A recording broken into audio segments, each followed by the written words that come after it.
नमस्कार प्रिय विद्यार्थी। आज स्वामी विवेकानंद के बारे में जानकारी प्राप्त करेंगे। कल स्वामी विवेकानंद का बाल्यकाल के बारे में, शिक्षा के बारे में और उसकी रुचि के बारे में, व्याख्यान समिति के बारे में और संयुक्त राज्य अमेरिका को जाकर वहां सर्वप्रथम सम्मेलन, धार्मिक सम्मेलन में भाग लिया था, उसके बारे में जानकारी प्राप्त किया है।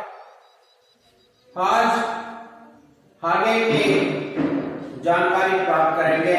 उसके पहले कल का सारांश को दोबारा पुनरावर्तन करने से हमारे मन में याद आते हैं।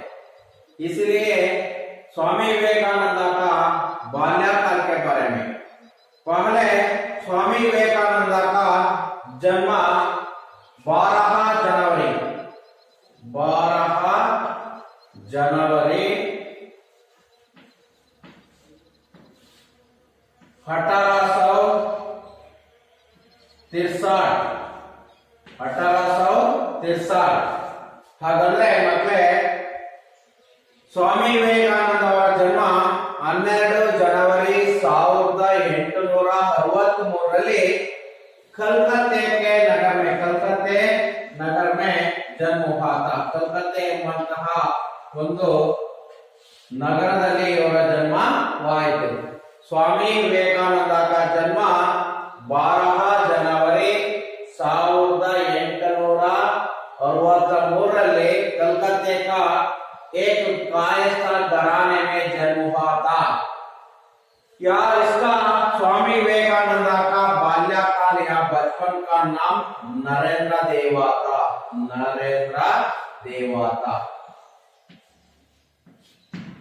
उसके बाद उसका पिता का नाम विश्वनाथ दत्ता।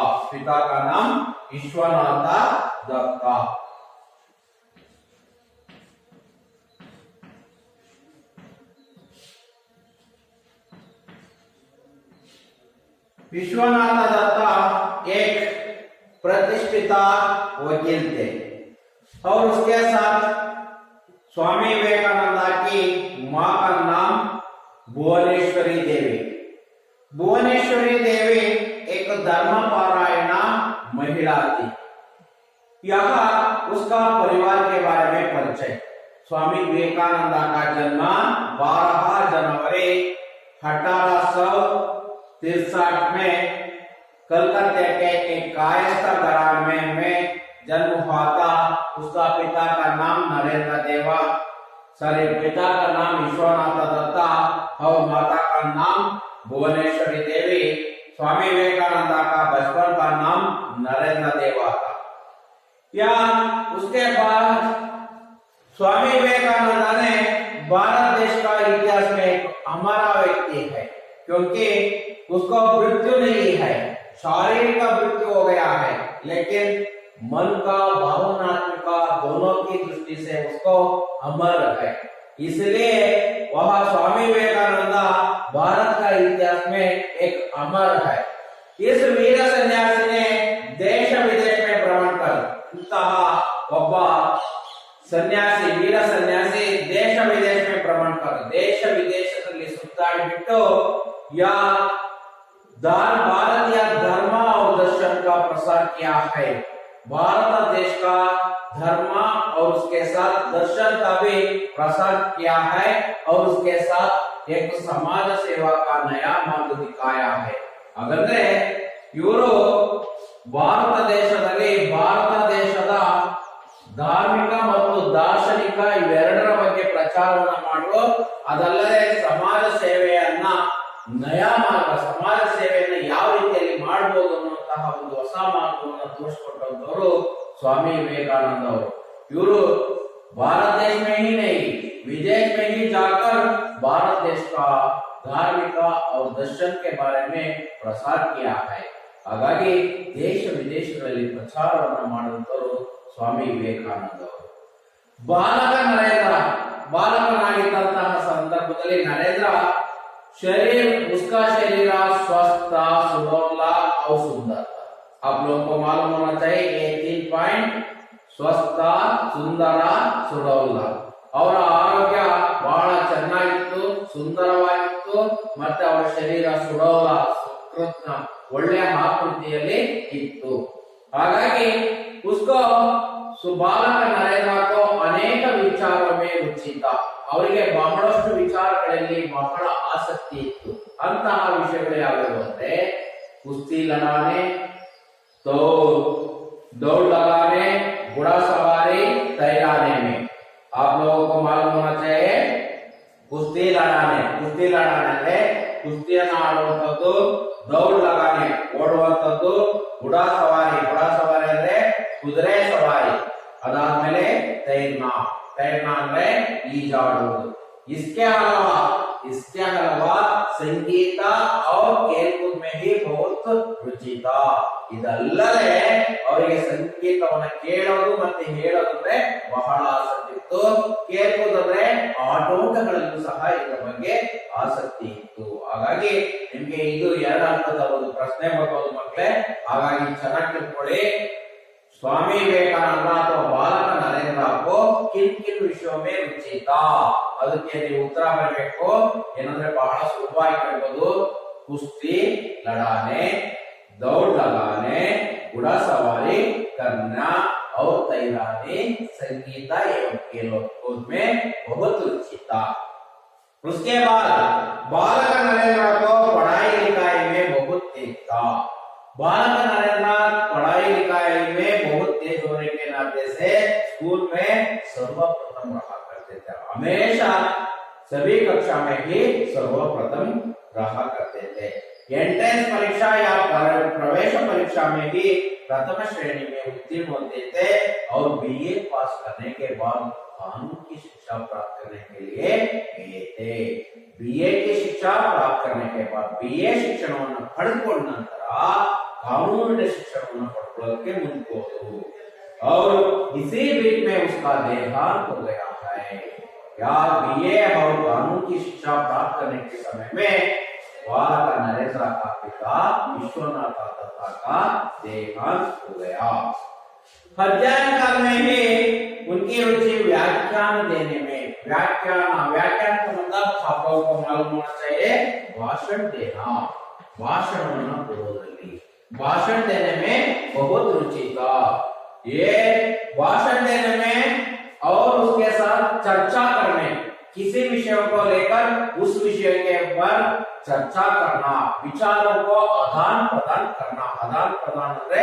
लेना देना ವಿಚಾರಗಳನ್ನ ಕೊಂಡ್ಕೊಳ್ಳುವಂತದ್ದು ಮತ್ತೆ ಕೊಡುವಂತದ್ದು ತೆಗೆದುಕೊಳ್ಳುವಂತದ್ದು या संवाद करना विचारों के बारे में संवाद करना ಹಾಗಾದ್ರೆ ಅವರಿಗೆ ವಿಚಾರಗಳನ್ನು ಸಂವಾದ ಮಾಡುವಂತದ್ದು ಚರ್ಚೆ ಮಾಡುವಂತದ್ದು और विचार के बारे में भाषण देना उसमें बहुत रुचि था इसी के कारण से ही उनके कॉलेज में ही एक व्याख्यान समिति बनाई गई एक व्याख्यान समिति ಒಂದು ವ್ಯಾಖ್ಯಾನ ಸಮಿತಿ ಭಾಷಣ ಸಮಿತಿಯನ್ನೇ ತಯಾರು ಮಾಡಿದ್ರು ಯಾರು ಬಾಲಕ नरेंद्र इस व्याख्यान समिति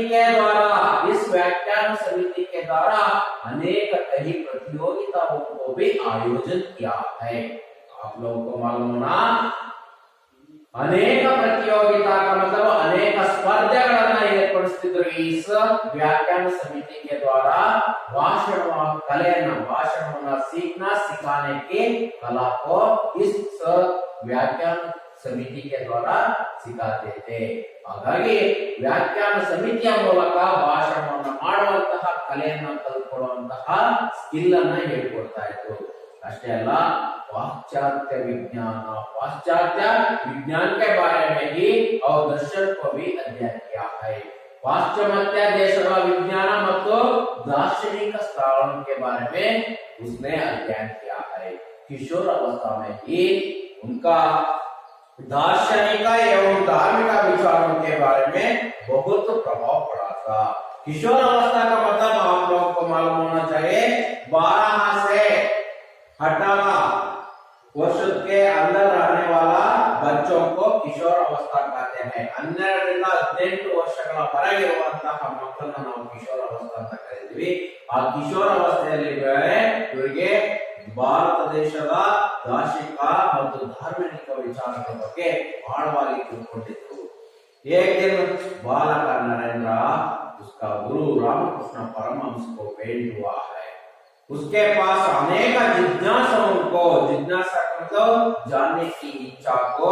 कहीं कहा सुनाई है ಅವರಲ್ಲಿ ಇದ್ದಂತಹ ಅನೇಕ ಪ್ರಶ್ನೆಗಳನ್ನ ಕೇಳ್ತಾರೆ ಬಾಲಕ ನರೇಂದ್ರ ಯಾರತ್ತಂದ್ರೆ ರಾಮಕೃಷ್ಣ ಪರಮಹಂಸರ ಹತ್ರ ರಾಮಕೃಷ್ಣ ಪರಮಹಂಸನೇ ಜವಾಬ್ ದಿಯಾ है ರಾಮಕೃಷ್ಣ ಪರಮಹಂಸರು ಎಲ್ಲವಕ್ಕೂ ಏನ್ ಮಾಡ್ತಾರೆ ಉತ್ತರವನ್ನು ಕೊಡ್ತಾರೆ ಬಾಲಕ ನರೇಂದ್ರ का प्रश्नों का ರಾಮಕೃಷ್ಣ ಪರಮಹಂಸ ने जवाब दिया है जवाब ಅಂದ್ರೆ ಉತ್ತರವನ್ನು ಕೊಡ್ತಾರೆ ಈ ಎಲ್ಲಾ ಪ್ರಶ್ನೆಗಳಿಗೆ आग उस समय रामकृष्ण परमहंस ने बालक नरेंद्र को शिष्य के रूप में स्वीकार किया है उसी तरह बालक नरेंद्र ने रामकृष्ण परमहंस को अपना गुरु के रूप में स्वीकार किया है ಹಾಗಾದ್ರೆ ತನ್ನ ಗುರುಗಳನ್ನ ಅಂತ ಒಪ್ಪಿಕೊಳ್ತಾರೆ ಯಾರು ಬಾಲಕ ನರೇಂದ್ರ ರಾಮಕೃಷ್ಣ ಪರಮಹಂಸರನ್ನ ಸ್ವಾಮಿ ರಾಮಕೃಷ್ಣ ಪರಮಹಂಸರು ಸಹ ಇವನ್ನ ತನ್ನ ಶಿಷ್ಯ ಅಂತ ಒಪ್ಪಿಕೊಳ್ತಾರೆ ಅದಾದ ನಂತರ ರಾಮಕೃಷ್ಣ ಪರಮಹಂಸರ ಜೀವನ ದರ್ಶಗಳನ್ನ ಪ್ರಚಾರ ಮಾಡಬೇಕು ಅನ್ನುವಂತಹ ಆಶಯ ಉಂಟಾಗತ್ತೆ ಯಾರಲ್ಲಿ ಬಾಲಕ ನರೇಂದ್ರನಲ್ಲಿ ಅವರ ಪ್ರಭಾವಿತನಾಗಿಬಿಟ್ಟು ಯಾರ ರಾಮಕೃಷ್ಣ ಪರಮಹಂಸರಿಂದ ಪ್ರಭಾವಿತನಾಗಿಬಿಟ್ಟು ಅವನು ಏನ್ ಮಾಡ್ತಾರೆ ಅಂದ್ರೆ ತನ್ನ ಗುರುಗಳ ಸಂದೇಶಗಳನ್ನ ಪ್ರಸಾರವನ್ನ ಮಾಡಬೇಕು ದೇಶ ವಿದೇಶಗಳಲ್ಲಿ ಪ್ರಸಾರವನ್ನ ಮಾಡಬೇಕು ಆ ಜನಗಳಿಗೆ ಜನತಾ को सत्य की राह दिखाने के लिए ಜನಗಳಿಗೆ ಸತ್ಯದ ರಸ್ತೆಯನ್ನು ತೋರಿಸೋದಕ್ಕೋಸ್ಕರ ಏನ್ ಮಾಡ್ತಾರೆ ಅಂದ್ರೆ ಸಿತಂಬರ್ ಸನ್ 1800 ಅಥವಾ 1800 ಏನೋ 93 में 1893 ಸೆಪ್ಟೆಂಬರ್ ಅಲ್ಲಿ ಸಂಯುಕ್ತ ರಾಜ್ಯ ಅಮೆರಿಕಾ ಗಯೇ ಹೈ ಸಂಯುಕ್ತ ರಾಜ್ಯವಾದಂತಹ ಅಮೆರಿಕಕ್ಕೆ ಹೋಗ್ತಾರೆ ಅಮೆರಿಕದಲ್ಲಿ ಏನ್ ನಡೀತಾ ಇರುತ್ತೆ ಅಂದ್ರೆ ಅಂತ ಸಮಯದಲ್ಲಿ ಸರ್ವಧರ್ಮ ಸಮ್ಮೇಳನ ನಡೀತಾ ಇರುತ್ತೆ ಎಲ್ಲ ಅನೇಕ ಸರ್ವಧರ್ಮ ಎಲ್ಲಾ ಸರ್ವಧರ್ಮಗಳು ಎಲ್ಲಾ ಧರ್ಮಗಳ ಸಮ್ಮೇಳನವನ್ನು ನಡೀತಿರುತ್ತೆ ಉಸ್ ಸಮ್ಮೇಳನಕ್ಕೆ ಪ್ರತಿನಿಧಿ के रूप में जाते हैं ಅವರು ಒಬ್ಬ ಪ್ರತಿನಿಧಿಯ ರೂಪದಲ್ಲಿ ಹೋಗ್ತಾರೆ ಹೋಗ್ಬಿಟ್ಟು ಆಗ ಅಲ್ಲಿ ಸರ್ವಧರ್ಮ ಸಮ್ಮೇಳನದಲ್ಲಿ ಭಾಷಣ ಸ್ವಾಮಿ ವಿವೇಕಾನಂದ ಅವರು ಸರ್ವಧರ್ಮ ಸಮ್ಮೇಳನದಲ್ಲಿ ಭಾಷಣವನ್ನು ಮಾಡ್ತಾರೆ ಭಾರತೀಯ ಧರ್ಮ और तत्वज्ञान का भाषण दिया है किस विषय पर भारत देश का धर्म और तत्वज्ञानದ ಮೇಲೆ ಭಾಷಣವನ್ನು ಕೊಡ್ತಾರೆ वही ಭಾಷಣ बहुत ಗಂಭೀರ और ಹೃದಯಸ್ಪರ್ಶಿತ ಆ ಭಾಷಣ ಹೇಗಿತ್ತು ಅಂದ್ರೆ ಬಹಳ ಗಾಂಭೀರ್ಯತೆ ಇತ್ತು ಮತ್ತು ಹೃದಯ ಸ್ಪರ್ಶಿಯಾಗಿತ್ತು ಅಷ್ಟೇ ಅಲ್ಲ इस भाषण को सुनकर श्रोत्रगण मुग्ध हो गया है ಈ ಭಾಷಣವನ್ನು ಕೇಳಿಬಿಟ್ಟು ಅಲ್ಲಿದ್ದಂತಹ ಪ್ರೇಕ್ಷಕರು ಮುಗ್ಧರಾಗಿ ಹೋಗ್ತಾರೆ ಆಗ कुछ समय अमेरिका में ही रहे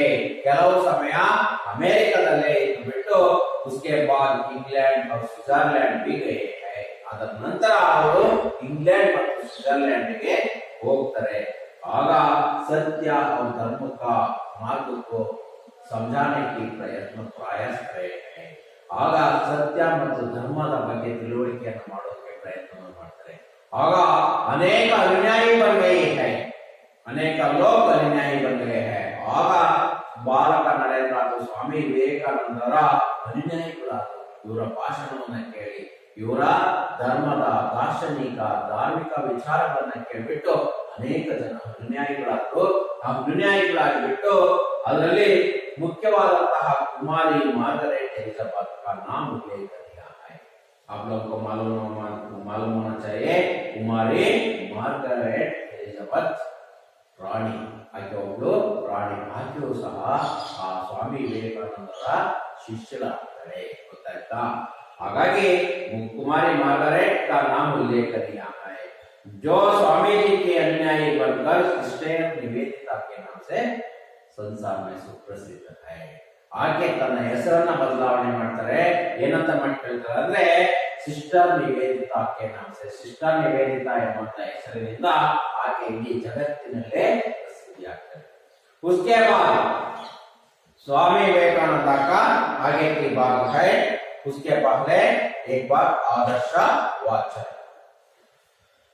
स्वामी विवेकानंद ने भारत में भी भ्रमण करके भारतीय संस्कृति और सभ्यता का सदुपदेश दिया। उन्होंने अंधविश्वास तथा रूढ़ियों को हटाकर धर्म का वास्तविक मर्म समझाया। साधु सन्यासी वर्ग को भी उन्होंने शांति प्राप्त करने का नया मार्ग बताया। वह यहाँ दीनी दुखी जनों की सेवा और सहायता का मार्ग है। स्वामी विवेकानंद ने समाज सेवा को परमात्मा की सच्ची सेवा बतलाया है। वे स्वयं भी समाज सेवा में लग जाते थे। सन 1897 में प्लेग और अकाला से पीड़ित भारतवासियों की उन्होंने बड़ी तन्मयता से सेवा की थी। समर्थ लोगों को उन्होंने गरीबों की दशा सुधारने का संदेश दिया। इसी देश से उन्होंने कलकत्ते में रामकृष्ण मिशन की स्थापना की। स्वामी जी ने अज्ञान, शिक्षा, विदेशी अनुकरण, दास्य मनोभाव आदि के बुरे प्रभावों का बोध कराया। उन्होंने अपने भाषणों द्वारा जनता के मन से हीनता की भावना को दूर भगाने का प्रामाणिक प्रयत्न किया। अपने एक भाषण में उन्होंने कहा था, प्यारे देशवासियों, वीर बनो, और ललाकर कहा कि मैं भारतीय हूँ, अनपढ़ भारतीय, निर्धन भारतीय, ऊंची जाति का भारतीय, नीचा जाति का भारतीय, सब मेरे भाई हैं। उनकी प्रतिष्ठा मेरी प्रतिष्ठा है, उनका गौरव मेरा गौरव है। 4 जुलाई सन 1902 में 2 को स्वामी विवेकानंद परलोक सिधारे, लेकिन आज भी उनके कार्य और संदेश अमर है। यहाँ बस ಛಾತ್ರರು ನೋಡಿ, ನಾವು ನಿನ್ನೆ ಮಾಡಿದಂತಹ ಪಾಠದ ಬಗ್ಗೆ ಸಾರಾಂಶವನ್ನು ತಿಳ್ಕೊಂಡಾಯ್ತು. ನಿನ್ನೆ ಬಂದಂತಹ ಪ್ರಶ್ನೆಗಳಿಗೆ ಉತ್ತರಗಳನ್ನು ಸಹ ನೋಡಿದ್ದಾಯ್ತು. ಮುಂದಿನ ಭಾಗ ನೀವು ಮಕ್ಕಳು ಆ ದಿನದ ಕೆಲಸವನ್ನ ಅವತ್ತೇ ಮಾಡಿಬಿಟ್ರೆ ಬಹಳ ಸುಲಭ ಆಗತ್ತೆ. ಹಾಗಾಗಿ ನಿನ್ನೆ ಹೇಳಿದಂತ ಈ ಪಾಠಕ್ಕೆ, ನಿನ್ನೆ ಮಾಡಿದಂತಹ ಪಾಠಕ್ಕೆ ಏನೇನು ಸಂಬಂಧ ಇತ್ತೋ ಆ ಪಾಠದ ಪ್ರಶ್ನೆಗಳನ್ನು ಸಹ ನಾವು ಹೇಳಿದ್ದು. ಆ ಪ್ರಶ್ನೆಗಳಿಗೆ ಉತ್ತರವನ್ನ ಬರ್ಕೊಂಡ್ಬಿಟ್ಟು ನೀವು ಬೇಗ ಕಲ್ತ್ಬಿಟ್ರೆ ಅಥವಾ ಅರ್ಥ ಮಾಡ್ಕೊಂಡು ಬರೆಯೋ ಶಕ್ತಿ ಬಂದ್ರೆ ನಿಮ್ಗೆ ಬಹಳ ಸುಲಭವಾಗ್ತಾ ಹೋಗುತ್ತೆ ಮುಂದಿನ ಭಾಗಕ್ಕೆ. ಹಾಗಾದ್ರೆ ಮುಂದಿನ ಭಾಗ ನೋಡ್ತಾ ಹೋಗೋಣ. स्वामी विवेकानंद ने भारत में भी भ्रमण करके भारतीय संस्कृति और सभ्यता का सदुपदेश दिया।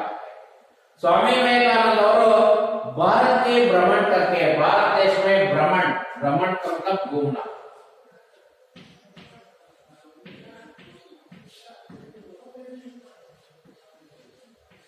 घूमना करना। ಭಾರತ ದೇಶ में भ्रमण करके या घूमना करके ಭಾರತ ದೇಶದಲ್ಲಿ ಸುತ್ತಾಡಿಬಿಟ್ಟು ಅವರು ಭಾರತೀಯ ಸಂಸ್ಕೃತಿ ಸಭ್ಯತಾ का सदुपदेश दिया है। ಭಾರತ ದೇಶದ सभ्यते के ಮತ್ತು उसके साथ भारतीय संस्कृति के बारे में, भारतीय संस्कृति,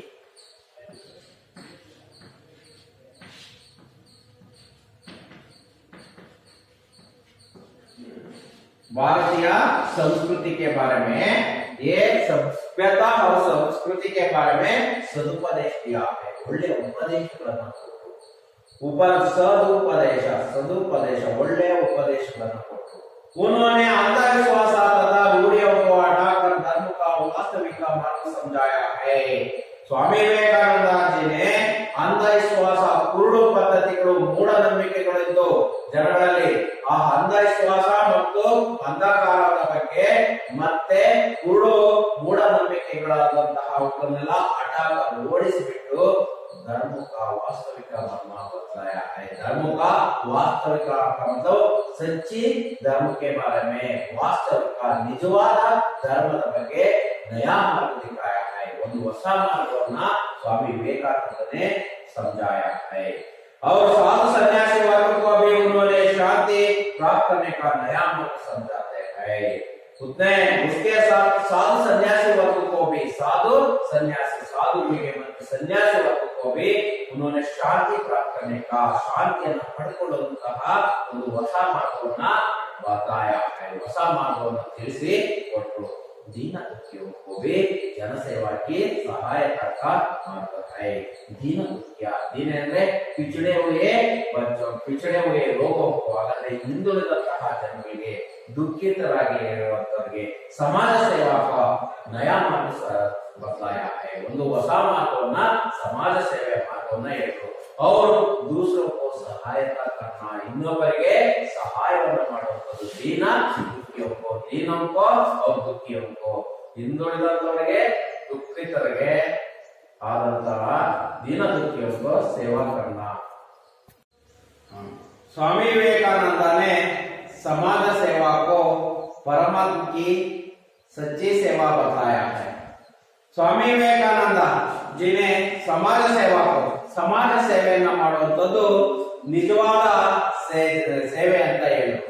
ಸಮಾಜ ಸೇವೆ ಸ್ವಾಮಿ ವಿವೇಕಾನಂದ ಅವರು ಸಮಾಜ ಸೇವೆಯನ್ನ ಮಾಡುವಂತದ್ದು ಸಚ್ಚಿ ಸೇವಾ ನಿಜವಾದ ಸೇವೆ ಅನ್ನುವಂತಹ ಮಾರ್ಗವನ್ನು ಹೇಳ್ಕೊಟ್ಟಂತವರು ಸ್ವಾಮಿ ವಿವೇಕಾನಂದ ಅವರು। ಅಷ್ಟೇ ಅಲ್ಲ वे स्वयं भी समाज सेवा में भाग लिया है।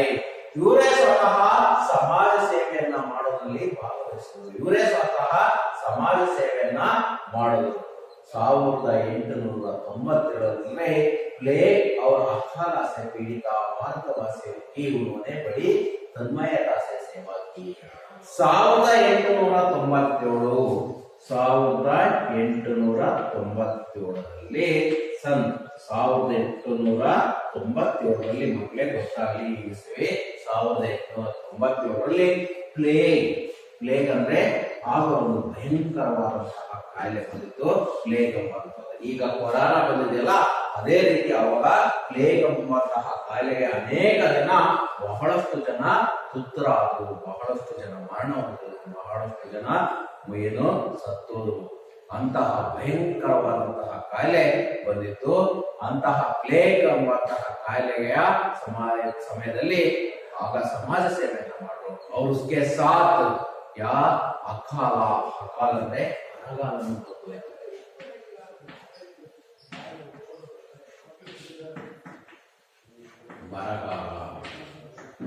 ಬರಗಾಲ ಎಂಬಂತಹ ಅಕಾಲ ಅಂದ್ರೆ ಬರಗಾಲ, ಅಕಾಲ ವರ್ಷ ಅಂದ್ರೆ ಮಳೆಗಾಲ।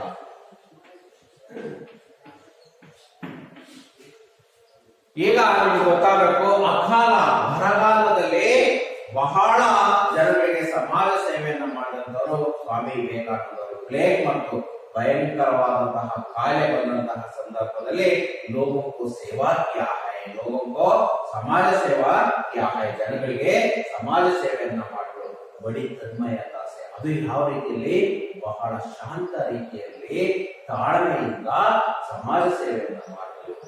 समर्थ लोगों को उन्होंने गरीबों की दशा सुधारने का संदेश दिया है। समर्थ लोग श्रीमंत लोग या अमीर लोग, समर्थ लोग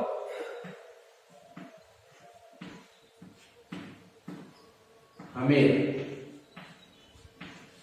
ಹಣವನ್ನು ಆರ್ಥಿಕವಾಗಿ ಯಾರು ಚೆನ್ನಾಗಿರ್ತಾರೆ ಅಂತಹ ಜನಗಳು ಗರೀಬ್ ಲೋಗೋ ಗರೀಬ್ ಅಂದ್ರೆ ಅಮೀರ್ का विलोम शब्द गरीब।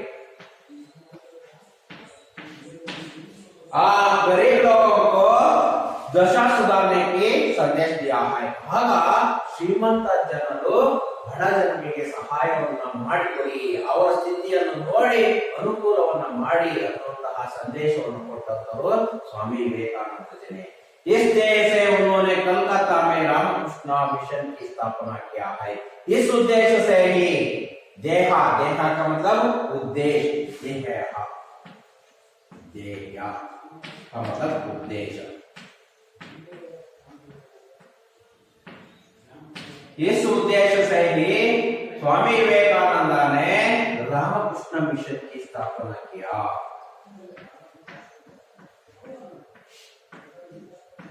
ರಾಮಕೃಷ್ಣ ಮಿಷನ್ की स्थापना किया। ರಾಮಕೃಷ್ಣ ಮಿಷನ್ ಅನ್ನ ಸ್ಥಾಪನೆಯನ್ನ ಮಾಡಿದ್ರು ಸ್ವಾಮಿ ವಿವೇಕಾನಂದಜಿನೇ। स्वामी जी ने अज्ञान, अशिक्षा, विदेशी अनुकरण, दास्य मनोभाव आदि के बुरे प्रभावों को बोध कराया है। स्वामी जी ने अज्ञान, स्वामी जी ಅವರು ಅಜ್ಞಾನ, ಜನಗಳಲ್ಲಿದ್ದಂತಹ ಅಜ್ಞಾನ, ಅಂಧಕಾರ, ಅಜ್ಞಾನ, ಜ್ಞಾನ ಶಿಕ್ಷಣ ಇಲ್ಲದೆ ಅಜ್ಞಾನದಲ್ಲಿ ಮುಳುಗಿದಂತವರಿಗೆ ಅಶಿಕ್ಷಣ, ಶಿಕ್ಷಣ, ಅನಕ್ಷರತೆಯನ್ನ अनपढ़ आदमी, अनपढ़ है जो व्यक्ति पढ़ लिख नहीं होता है या ना होता है, इसलिए उसको कहते हैं अनपढ़ आदमी कहते हैं। ಅಶಿಕ್ಷಣ, ಅನಕ್ಷರತೆ, ವಿದೇಶೀಕರಣ ಮತ್ತೆ ನಮ್ಮ ದೇಶವನ್ನ ಬಿಟ್ಟು ಬೇರೆ ದೇಶದ ಪದ್ಧತಿಗಳನ್ನ, ಧಾರ್ಮಿಕ ಪದ್ಧತಿಗಳು, ಸಂಪ್ರದಾಯಗಳನ್ನ ಅನುಸರಣೆಯನ್ನ ಮಾಡ್ತಿದ್ರಲ್ಲ ಅವ್ರಿಗೆಲ್ಲ ಸಂದೇಶವನ್ನು ಕೊಟ್ಟು, ದಾಸ್ಯ ಮನೋಭಾವ, ಇನ್ನೊಬ್ಬರ ಕೈ ಕೆಳಗೆ ಕೆಲಸವನ್ನ ಮಾಡುವಂತದ್ದು ಅಂತದನ್ನ ಬಿಡಿಸಿದ್ರು। ಆದಿಗೆ ಬೂರೆ ಪ್ರಭಾವ ಬೋಧ कराया है। ಇನ್ನು ಮುಂತಾದ ಕೆಟ್ಟ ಪದ್ಧತಿಗಳು, ಬೂರೆ ಕಮತಂ ಕೆಟ್ಟ ಪದ್ಧತಿಗಳು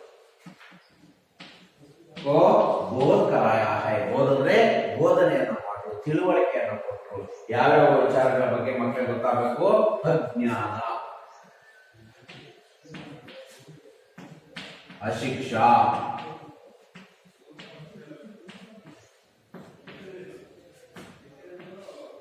ಅಜ್ಞಾನ ಅಂದ್ರೆ ಜ್ಞಾನ ಇಲ್ಲದೆ ಇರೋದು, ಅಶಿಕ್ಷಣ ಅಂದ್ರೆ ಶಿಕ್ಷಣ ಇಲ್ಲದೆ ಇರೋದು, ವಿದೇಶಿ ಅನುಕರಣ,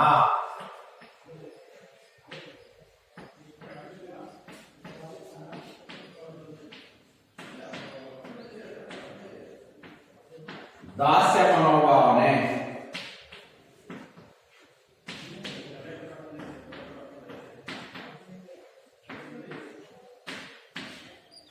ಇವುಗಳ 4 ವಿಚಾರಗಳು ಇದಲ್ಲದೆ ಕೆಟ್ಟ बुरा पद्धतियों के बारे में भी बोध कराया।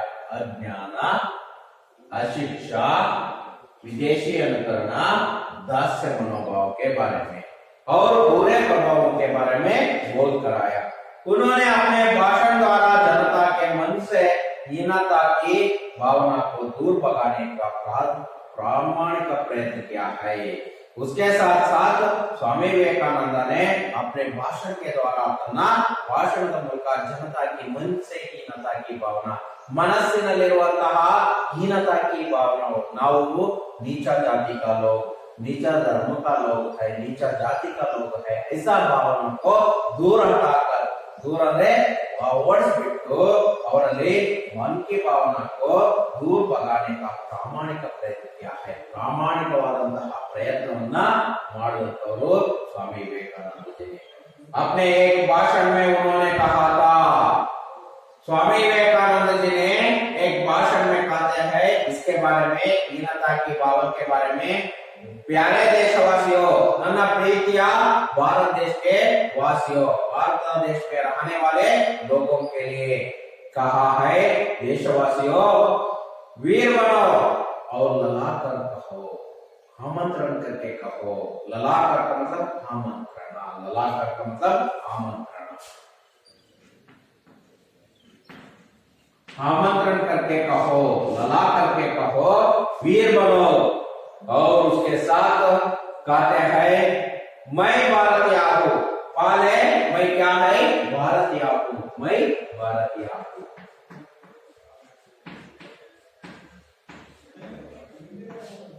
मैं भारतीय हूं, या उसके बाद कहते हैं अनपढ़ भारतीय हूं, अनपढ़ भारतीय हूं। अनपढ़ का मतलब अनक्षरस्थ भारतीय हूं।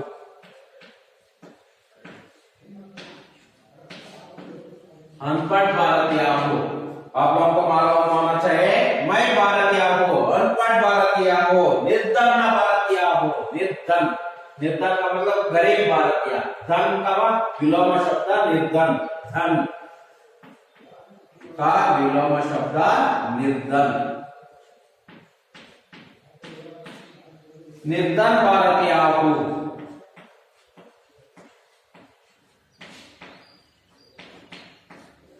मैं भारतीय हूं, अनपढ़ भारतीय हूं, निर्धन भारतीय हूं, ऊंचा जाति का भारतीय,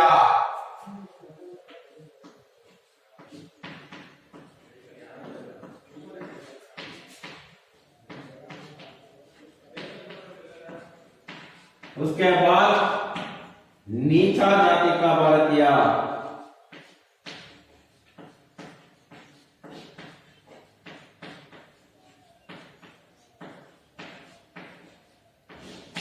ऊंचा जाति का भारतीय, नीचा जाति का भारतीय, लेकिन हम सब एक ही है, हम सब भाई है, हम सब एक ही है, लेकिन सब मेरे भाई हैं, आದ್ರೆ ಅವ್ರು ಯಾರೇ ಇರ್ಬೋದು सब मेरे भाई है, ಅವರೆಲ್ಲ ನನ್ನ ಸಹೋದರರು ಅಂತ ಹೇಳ್ತಾರೆ.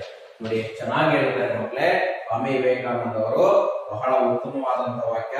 ಎರಡಕ್ಕೆ ಬರುವಂತಹ ಪ್ರಶ್ನೆ ಏನಂದ್ರೆ ಲಗಾಕರ್ ಕಹಾ ಹೈ. ಅವರು ಬಹಳ ಗೌರವದಿಂದ ಹೇಳ್ತಾರೆ ವೀರ್ ಬನೋ ಅವರು ಲಗಾಕರ್ ಕಹಾ, ವೀರರಾಗಿ ಮತ್ತೆ ಆಮಂತ್ರಣವನ್ನು ಮಾಡಿ ಹೇಳ್ತಾರೆ ಸ್ವಾಮಿ ವಿವೇಕಾನಂದ ಅವರು ಯಾರಿಗೆ, ಯಾರೇ ದೇಶವಾಸಿಯೋ ಏನಂತ ಹೇಳ್ತಾರೆ, ಮೈ ಭಾರತೀಯ, ನಾನೊಬ್ಬ ಭಾರತೀಯನು, ಅನ್ಪढ़ ಭಾರತೀಯ, ನಾನೊಬ್ಬ ಅನಕ್ಷರಸ್ಥ ಭಾರತೀಯ, ಮೈ ನಿರ್ಧನ್ ಭಾರತೀಯ, ನಾನೊಬ್ಬ ಗರೀಬ ಭಾರತೀಯ, ऊंचा जाति का ಭಾರತೀಯ, ನಾನೊಬ್ಬ ಮೇಲ್ಜಾತಿಯ ಮೇಲ್ವರ್ಗದ ಭಾರತೀಯ, मैं नीचा जाति का भारतीय, नानೊಬ್ಬ ಕೆಳವರ್ಗದ ಭಾರತೀಯ, लेकिन हम सब भाई बहन है, सब मेरे भाई है, ಆದ್ರೆ ನಾವೆಲ್ಲರೂ ಅಣ್ಣ ತಮ್ಮಂದರು, ನಾವೆಲ್ಲರೂ ಸಹೋದರರು. ಹಾಗಾದ್ರೆ ನೀನು ಯಾವ ಜಾತಿಯನ್ನಾಗಿರ್ಲಿ, ಯಾವ ಧರ್ಮದವನಾಗಿರ್ಲಿ, ನೀನು ಶ್ರೀಮಂತ ಆಗಿರ್ಲಿ, ಬಡವ ಆಗಿರ್ಲಿ, अमीर हो गरीब हो, ऊंचा जाति का हो या नीचा जाति का हो, या ऊंचा धर्म का हो या नीचा जाति का धर्म हो, लेकिन हम सब भाई है, ನಾವೆಲ್ಲರೂ ಒಂದೇ ಅನ್ನುವಂತಹ ಮಾತನ್ನ ಸ್ವಾಮಿ ವಿವೇಕಾನಂದರು ಭಾರತವಾಸಿಯಕ್ಕೆ ಹೇಳ್ತಾರೆ. ಉನ್ಕಿ ಪ್ರತಿಷ್ಠಾ ಮೇರಿ ಪ್ರತಿಷ್ಠಾ ಹೈ, ಅಷ್ಟೇ ಅಲ್ಲ, ಇನ್ನು ಹೇಳ್ತಾರೆ ಉನ್ಕಿ ಪ್ರತಿಷ್ಠಾ, ಅವರ ಪ್ರತಿಷ್ಠೆನೆ, ಅವರ ಪ್ರಸಿದ್ಧಿನೇ ನನ್ನ ಪ್ರಸಿದ್ಧಿನೂ ಸಹ, ಪ್ರತಿಷ್ಠೆನೂ ಅಷ್ಟೇ, ಗೌರವನೂ ಅಷ್ಟೇ, ಅವರ ಕೀರ್ತಿನೂ ನನ್ನ ಕೀರ್ತಿಗೆ ಸರಿ ಸಮಾನ. ಉಸ್ಕಾ ಗೌರವ ಮೇರಾ ಗೌರವ ಹೈ, ಅವನಿಗೆ ಏನ್ ಗೌರವ ಸಿಗತ್ತೆ ಅದು ನನಗೆ ಸಿಗತ್ತೆ. ಹಾಗಾದ್ರೆ ಭಾರತ ದೇಶದ ಒಬ್ಬ ವ್ಯಕ್ತಿಗೆ ಸಿಕ್ಕಂತ ಗೌರವ ನನಗೂ ಸಿಕ್ಕಂಗೆ, ಯಾಕಂದ್ರೆ ಒಬ್ಬ ವ್ಯಕ್ತಿಯಿಂದ ಒಂದು ದೇಶಕ್ಕೆ ಗೌರವ ಸಿಗತ್ತೆ. ಹಾಗಾಗಿ ಹೇಳ್ತಾರೆ ಉಸ್ಕಾ ಗೌರವ ಮೇರಾ ಗೌರವ ಹೈ, ಉನ್ಕಾ ಗೌರವ ಮೇರಾ ಗೌರವ ಹೈ, ಉನ್ಕಾ ಪ್ರತಿಷ್ಠಾ ಮೇರಾ ಪ್ರತಿಷ್ಠಾ ಹೈ. ಹಾಗಂದ್ರೆ ಅವರ ಪ್ರತಿಷ್ಠೆನೆ ನನ್ನ ಪ್ರತಿಷ್ಠೆ, ಅವರ ಗೌರವನೇ ನನ್ನ ಗೌರವ ಅನ್ನುವಂತಹ ಮಾತನ್ನ ಹೇಳ್ತಾರೆ. ಅದಾದ ಮೇಲೆ ಇಂತಹ ಒಳ್ಳೆ ವಾಕ್ಯವನ್ನ ಕೊನೆಯದಾಗಿ ನಾವು ಅಂತಿಮ ಘಟ್ಟಕ್ಕೆ ಬಂದಿದ್ದೀವಿ. ಅವರ ಮೃತ್ಯುಕ್ಕೆ ಬರಬೇಕು. ಸ್ವಾಮಿ ವಿವೇಕಾನಂದ ಅವರ 4 ಜುಲೈ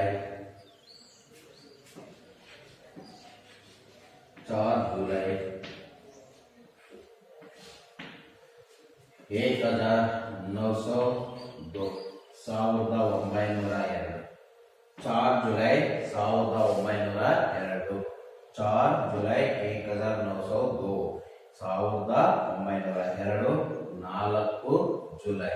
ಇವರು 1902 4 ಜುಲೈಯಲ್ಲಿ ಸ್ವಾಮಿ ವಿವೇಕಾನಂದ ಪರಲೋಕಿಸಿದ್ದಾರೆ. ಅವರು ನಮ್ಮನ್ನೆಲ್ಲ ಅಗಲಿದ್ರು, ಇವತ್ತು ನಮ್ಮನ್ನ ಅಗಲಿ ಪ್ರಾಣವನ್ನ ತ್ಯಜಿಸಿದ್ರು. ಹಾಗಾಗಿ लेकिन आज भी उनका कार्य संदेश अमर है, लेकिन उसका कार्य उसका संदेश अमर है. ಅವ್ರು ಮಾಡಿದಂತಹ ಕಾರ್ಯಗಳಿರ್ಬೋದು, ಅವ್ರು ಮಾಡಿದಂತಹ ಸಂದೇಶಗಳಿರ್ಬೋದು, ಕೆಲಸಗಳಿರ್ಬೋದು, ಅಮರ್ ಹೈ, ಅವು ಮೃತ್ಯು नहीं है.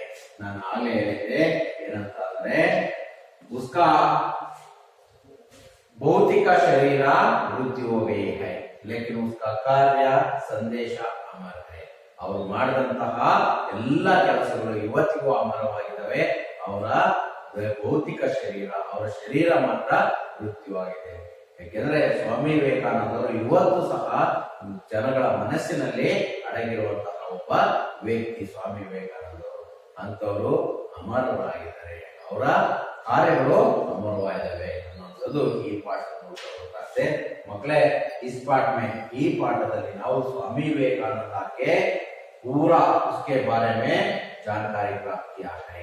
स्वामी विवेकानंद का बाल्यकाल, शिक्षा, उसका रुचि, आसक्ति, व्याख्यान समिति के बारे में, और उसके बाद अमेरिका के जाकर वहां सर्वधर्म सम्मेलन में भाषण करने के बारे में, उसके बाद अंधविश्वास और रूढ़ियों के बारे में और अज्ञान शिक्षा के बारे में और उसके बाद धर्म और दार्शनिक विचारों के बारे में और उसके बाद यह प्यारे देशवासियों के बारे में एक वाक्य कहा दिया है, बहुत मुख्यांश है और उसके साथ उसका युद्ध के बारे में हम लोग जानकारी प्राप्त किया है।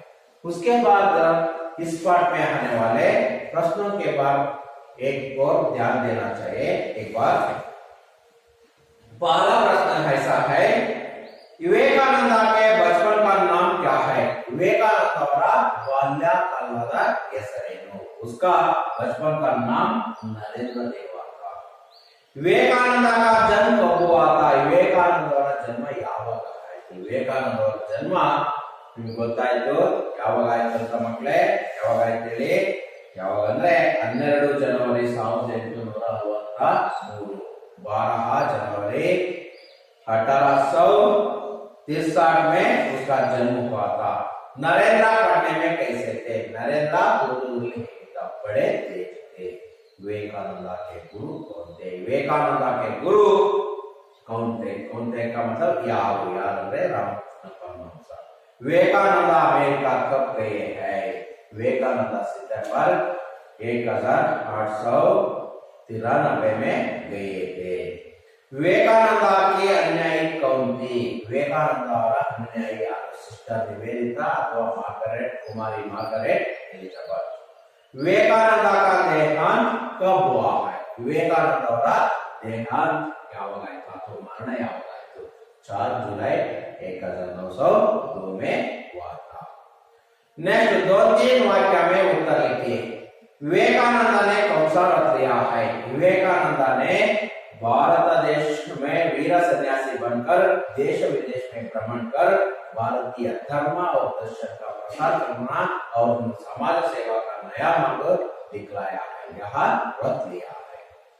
विवेकानंद के माता पिता का नाम क्या है? विवेकानंद और तंदे ताಯಿಯ ಹೆಸರೇನು? विवेकानंद का माता का नाम क्या है? पिता का नाम क्या है? माता का नाम भुवनेश्वरी देवी, पिता का नाम विश्वनाथ दत्ता।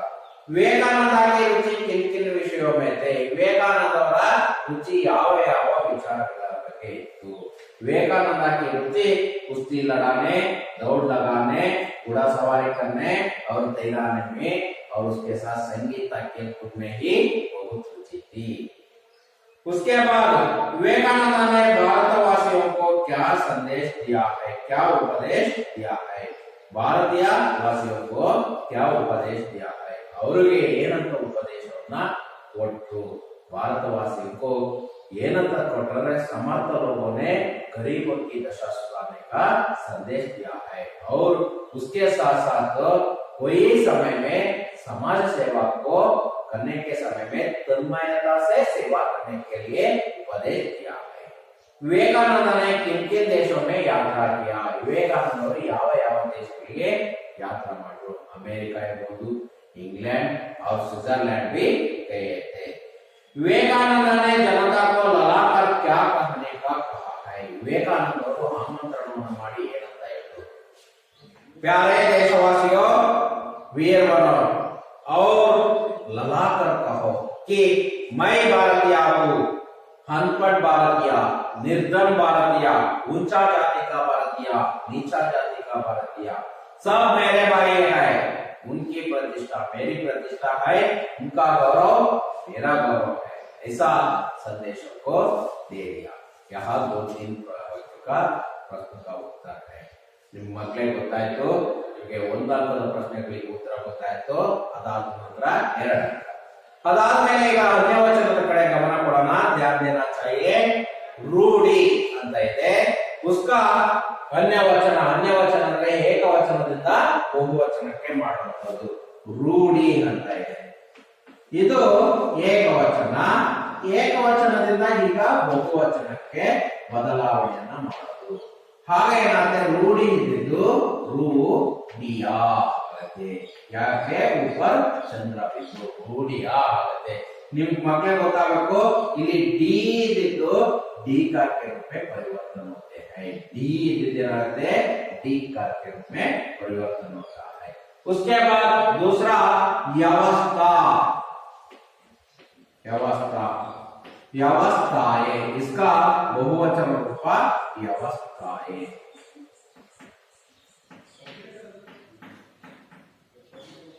नेक्स्ट सेवा, सेवाएं।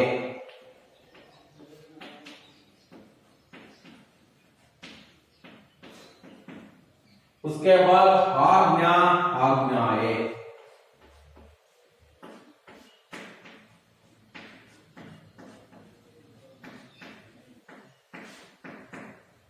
उसके बाद उपाधि, उपाधियां।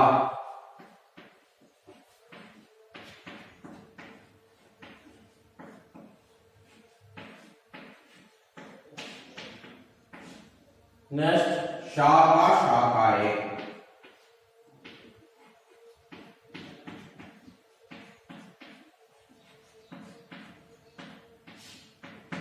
यहाँ एक वचन से बहुवचन के रूप में परिवर्तन किया है।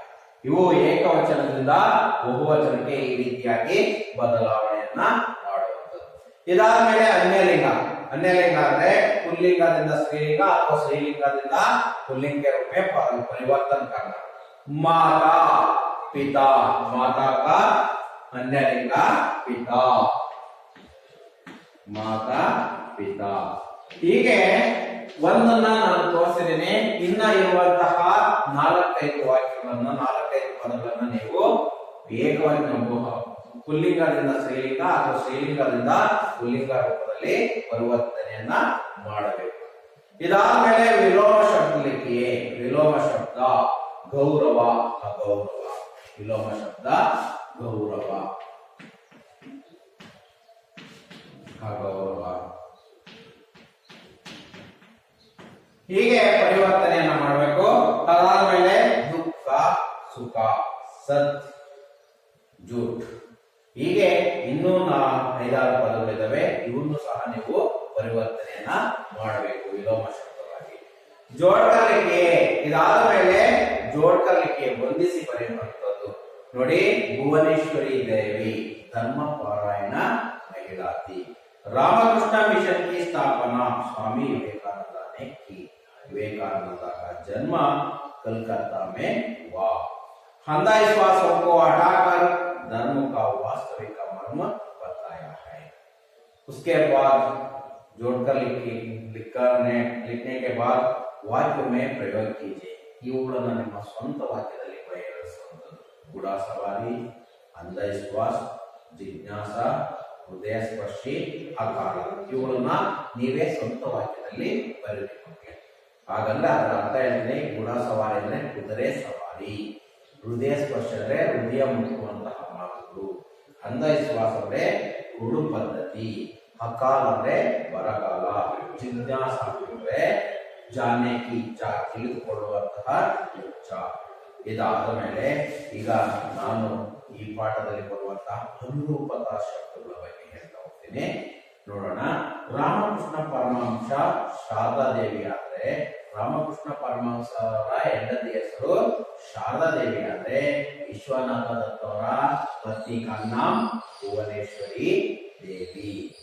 ನೋಡಿ, 1863 1863 में विवेकानंद का जन्म हुआ है.